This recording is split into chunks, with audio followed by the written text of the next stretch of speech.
Hi there, Joel. Let's take a look at this new set of essays you've sent us. The first one is your cover letter. Here's what you wrote. To whom it may concern, I am writing to express my great interest in the infrastructure analyst position currently available. I am keen in joining your team due to I identify myself with many of your objectives, which encourage to provide the most efficient service in the market. Furthermore, the great promotions opportunities in my career path this company offers for those hardworking individuals dedicated to give the best of them. Okay. The structure is right. I'm glad that you started off by saying the purpose of your letter. That's really important. But the next two sentences had a number of grammatical errors in them. They were just both inaccurate. So let's see. So it should be, I am keen on joining, even though I'm not, well, I guess it's fine. So I'm keen on joining your team, and not due to I identify myself. You can't use due to like that. You could have said here, as I identify, or you could have said because I identify, but you can't say identify myself. It's identify with many of your objectives. So I'm keen on joining your team since I identify with many of your objectives. And this was really awkward. Encourage to provide. What does that mean? How about which strive to provide the most efficient service and that doesn't make sense either, because it's not your objective is to strive to provide. Your objectives are to provide the most efficient service. Okay, does that make sense? So I identify with many of your objectives, which are to provide the most efficient service in the market. You'd have to make some sort of change like that. And then this was awkward. Great promotions opportunities. It should be the great opportunities for promotion in my, you see, no. Furthermore, the great promotion opportunities this company offers in my career path, it's not a sentence because there's no verb here, are very attractive for hardworking individuals dedicated to give the best of themselves. So you can see I really had to make a lot of changes for this sentence to make sense, all right?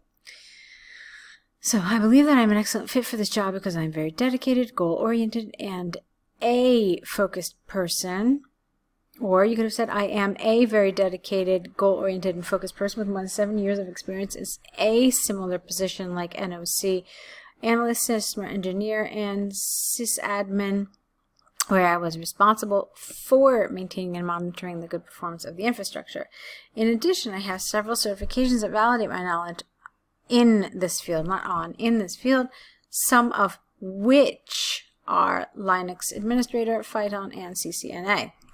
I am convinced that after you have reviewed my application and resume, you will see that I possess an excellent skill set which matches your requirements perfectly. If you have any further questions or require additional documentation, please feel free to contact me. Thank you for your time and consideration. Please find attached my resume. Yours faithfully. All right, don't forget the comma here. Okay, so fine. I mean, there were obviously a lot of areas that I had trouble with. They were just grammatically really wrought with some problems. If I had one complaint as far as the task achievement is concerned, it would be number 2 here. This was a little, I mean, I understand where I think you were trying to cover this bullet, but I don't really think you did cover it very thoroughly. Energy and enthusiasm. Why? Because you say that you're dedicated and that you have good performance. It still doesn't show. I mean, those are things that every person should have. So I really felt like you needed to say something a little bit more. Energy and enthusiasm is when you go above and beyond the call of duty to perform well at your job. Maybe you take an extra step in order to be considered for this job. So there were a lot of things that you could have said here. Maybe, like, for example, you got this one of these certifications because you know that the company uses this like software package, and so to make yourself a more attractive applicant, you decided to become certified in this. So that's the kind of thing that would show energy and enthusiasm. Anytime you really go above and beyond the call of duty, that would be nice. Okay. All right, let's move on. Like I said, for me, grammar was the biggest problem here, and of course that problem with the task achievement, that you didn't really cover that second bullet. All right, let's take a look at this one about online applications. Do the benefits outweigh the disadvantages? There are plenty of apps being used by people to translate from one language to another. I strongly believe this tendency is due to the advantage. No. We have to really review how to use due to. You're using it wrong. So either learn how to use it appropriately, get a good grammar reference, and look how to review it, or stop using it because it's wrong here, okay? Let's try it again. I strongly believe this tendency exists since the advantages prevail over the downsides. This essay will discuss the pros and cons to make evident the insignificance of the drawbacks. Okay, fine. Okay. We don't say in one hand, we say on the one hand.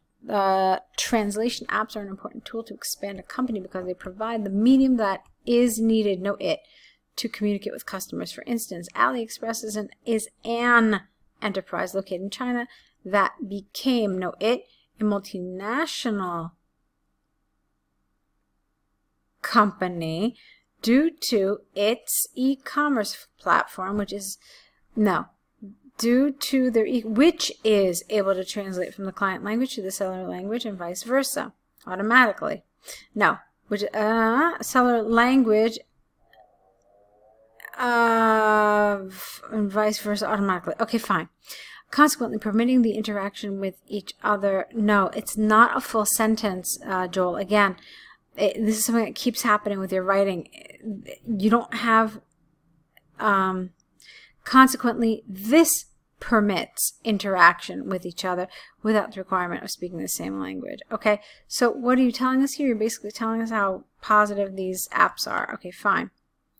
Furthermore, academic, not academical, academic institutions can add any books in their library independently of the language the book was written in. You need an in here because they can be easily translated by the students. For example, Oxford University has an online library. With more than 100,000 books, where 35% know the here is not written in English.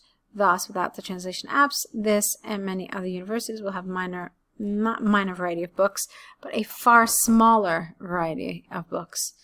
On the other hand, although there are benefits, these programs have a weakness. Okay, here you need a colon. The content that is going to be translated needs to follow the grammar rules properly. Otherwise, the resulting context will not be as desired with a D or uneven understandable. Therefore, to use these apps, the user will need to be careful following the grammar rules. Okay. From the arguments and examples given, I am totally convinced that translation programs are of paramount importance, not only to communicate with others, but also to understand material written in different language. Okay, so let's see. What do I want to tell you first? First of all, since you're on the course, you probably are aware that we don't really recommend a 5-paragraph structure. We usually say stick to 4 paragraphs. You didn't do that. So what happened is you had 2 paragraphs in favor of and then 1 paragraph against. You said that the disadvantages were insignificant. So I don't really approve of the way you did this. Basically what happens is you decide to talk about both sides, and that's fine, but it's really very lopsided because you talked far more heavily about the positive side and less about the negative side. And you're probably thinking, well, Ellen, that's because I am in favor of positive. No, you can't do that though in IELTS. In IELTS